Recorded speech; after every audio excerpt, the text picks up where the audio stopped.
I've done it. I think I have finally reached monitor perfection. So let's backtrack about 5 months ago. My setup used to look like this. I was running a 49-inch ultrawide on the bottom with a 34-inch ultrawide on top, and this was like peak monitor orientation for productivity. But every time I would play any type of game, the competitive edge was gone. So 3 months from then, I moved over to this 32-inch MSI OLED monitor, and it was fantastic. I had a smaller screen, I had a higher pixel density, and it was 4K, which was huge. And then MSI released these. These are the MSI 272 URX QD OLED monitors. A 27-inch 4K 240Hz OLED display with a 0.03 gray to gray response time and the most insane color accuracy I have seen on a panel yet. But one of the problems with the single 32-inch OLED that I was running is I didn't have enough screen real estate when I was playing. So instead of one, I got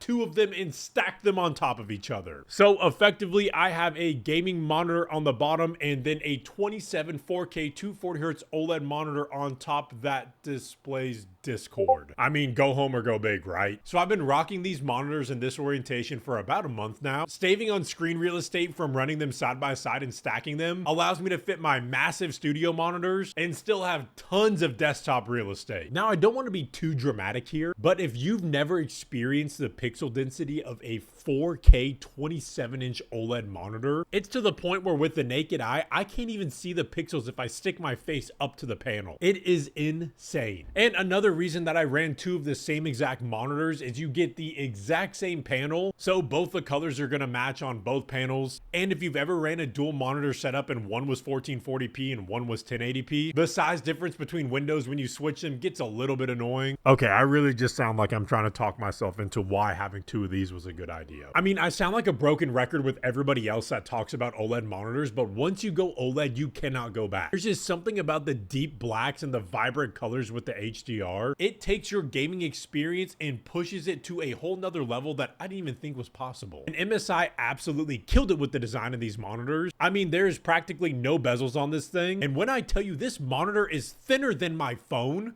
it's insane how thin these monitors are becoming, to the point when I was setting them up, I was so scared I was gonna break them because it felt like I was holding like a notebook in my hand. I still can't decide if I do want to go to a side-by-side orientation, so drop a comment down below and let me know if I should run the stack setup that I'm currently running or if I should throw them side by side, because these are both mounted on single gas arms, so they're not too hard to unmount one of them and move it down to the side. I stayed up till like 2 a.m. playing with these renders and I could not decide, so I just went with the stack to try it out first. But I low-key think the side-by-side looks a lot cleaner. I just don't know about the bezel right in the middle. And I feel like MSI is such an overlooked brand when it comes to all of their monitors, which like a year ago, I didn't even know MSI made monitors. I highly suggest you run over to MSI's website and scan through all of their monitor catalog, because the 32-inch OLED that I've had for about 3 years now, the pixel shift and the pixel refresh software that they run is so good. I don't have any burn-in, and I've used that monitor on either of these 2 setups constantly for the better part of 3 years. That's all I got for today's rant. If you want to check out the 272 URX QD OLED monitor from MSI, I'll drop it down in the description below for you to go check out. But let me know in the comments, what monitors are you guys running, and should I go from stack to a side-by-side orientation? Thank you guys for watching. Make sure to subscribe, and I'll see you guys on the next one.